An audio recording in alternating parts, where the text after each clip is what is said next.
Aloha beautiful people, welcome back to my channel. My name is Cami, and as you can already tell from the thumbnail, today I will be reviewing some Jo Malone fragrances. So I'm really excited because I don't have any Jo Malone perfumes in my collection, and so I was recently gifted a discovery set from one of my clients who I meal prep for. She knows that I'm really into fragrances, and she's always complimenting me on how great I smell. And usually I will gift her a fragrance for any type of special occasion. So here is the discovery gift set that she gave me. It comes with 5 perfumes. And of course, I will leave all of the notes on the screen for you all to look at as I am describing and talking about each fragrance. So let's talk about Jo Malone. Out of these 5, I really enjoy maybe 1 or 2. So I'll start off with the one that I'm not a huge fan of. This one right here is Nectarine, Blossom, and Honey. This is a fruity fragrance. It gives off a very succulent, sweet, and playful type of vibe. So I think I've sprayed this one. And like I said, I wasn't really a huge fan. Yeah, this one right here gives a very shampoo-y type of vibe, almost like my Burberry Brit Sheer perfume that I have in my collection. That one gives off a shampoo-y vibe. I originally got it because of the bottle. I thought it was adorable. I did smell it in Macy's a couple of months ago, and I was like, I just have to have that fragrance. And so I ordered the Burberry Brit Sheer off of FragranceNet, and when I got it, I was so disappointed because it did not last long. And of course, all the women were saying that, but hey, this one right here smells exactly like that Burberry Brit Sheer. Just gives off a very shampoo-y vibe. Nothing really more to say about that. Nectarine, Blossom, and Honey, I would honestly give it a 6 out of 10, but I feel like it's still a very beautiful fragrance. If you like shampoo-y type of fragrances, this one is probably one that you'll enjoy. Alright you guys, this next fragrance that I'm going to be talking about, this is called Wild Bluebell. This is a light floral fragrance. It gives off a very dewy, luminous, and delicate type of vibe. So I believe this one right here, I kind of liked the smell of this one. Yeah, this one right here gives a very fresh smell as well. I feel like all Jo Malone fragrances give off a very fresh type of vibe. But this one leans a little bit more, almost slightly woody, very fresh. I don't know if this is like, I want to say basil. This almost reminds me of my Tiffany of Love, where it gives off a very like smooth, fresh, dewy, airy, just sweet type of vibe. I like this one. I would give this one a 8 out of 10. I can see myself wearing this maybe in the springtime or even maybe in the summertime. You know, it almost reminds me of the replica sailing day, where it's just like a nice airy type of vibe, where you're sailing out in sea. Definitely can see myself wearing this during the summer months. If I were to go on a cruise somewhere, a boat. This is a very lovely fragrance. Again, I give this one an 8 out of 10. All right, you guys, this next fragrance, honestly, I feel it's a little off.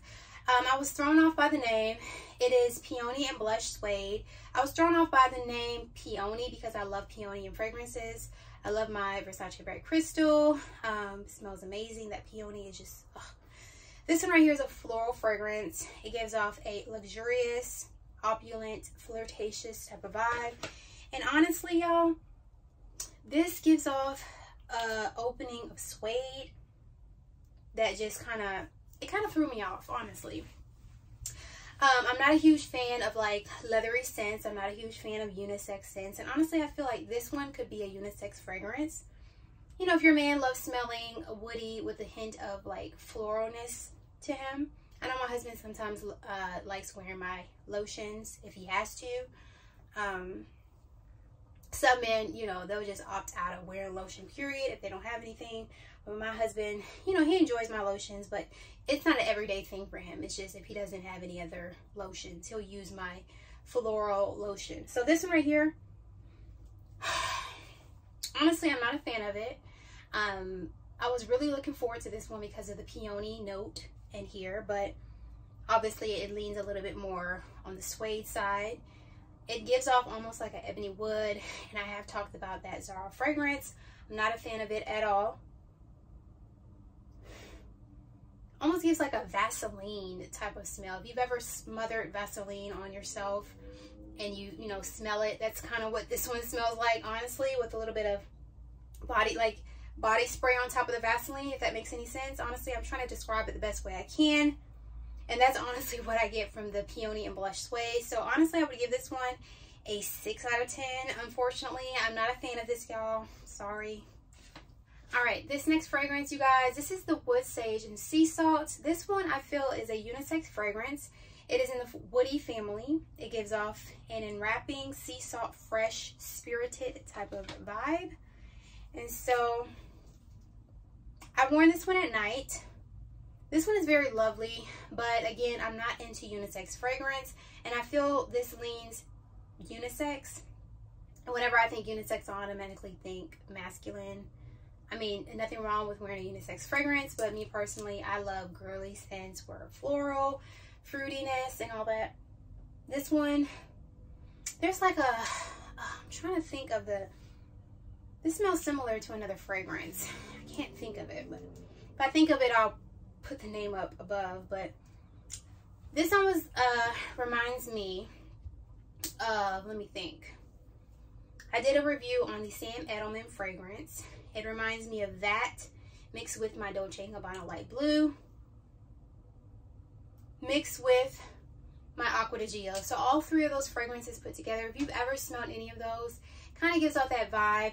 I feel like this is perfect like on a fall or winter day, almost walking into like a pine environment, pine trees, where you know the smell of pine trees, or Christmas trees. That's what it reminds me of. It smells like Christmas trees. Or even like if you walked into Home Depot and they have like all the Christmas trees, you know, that area full of Christmas trees, and that scent that it gives, that's what the Wood Sage and Sea Salt reminds me of. That's what it smells like. It smells like Christmas trees, like wood, and it's very lovely. I can see my husband wearing this, but honestly for me it's a no. But since this is still a lovely fragrance, I would rate this a 7.5 out of 10. All right, you guys, this is the last fragrance, and by far one of my favorites from this Discovery set. This right here is the English Pear and Fresia. This is a fruity fragrance. It gives off mellow, cool, all of the words to describe your girl. So y'all, I really enjoyed this one. I wore this at night. And yes, this one is this reminds me of the Burberry Her Eau de Toilette. Oh my gosh, yes it does. This reminds me of Burberry Her Eau de Toilette, the green liquid. And I absolutely love the Burberry Her Eau de Toilette, you guys. And this reminds me of that fragrance. So if you love that fragrance, then I really feel like it's not really necessary to get this one. So yes, I would rate this a 9 out of 10. Now I did spray this on me for bedtime and it didn't last long, and that is the only reason why I'm giving this a 9 out of 10. So yeah, you all, for the most part, honestly, I feel like the Jo Malone fragrances are very fresh and just airy and just light, but they don't last long. And that's probably why I haven't purchased a Jo Malone fragrance. But I feel like they work perfectly in the warmer months. So yeah, you guys, that is my honest opinion on these Jo Malone fragrances. I hope you guys enjoyed my thoughts on these. If you have Jo Malone fragrances, comment down below your favorite. And until next time, I hope you guys have a very blessed rest of the week in Jesus' name, and happy Valentine's Day. Bye.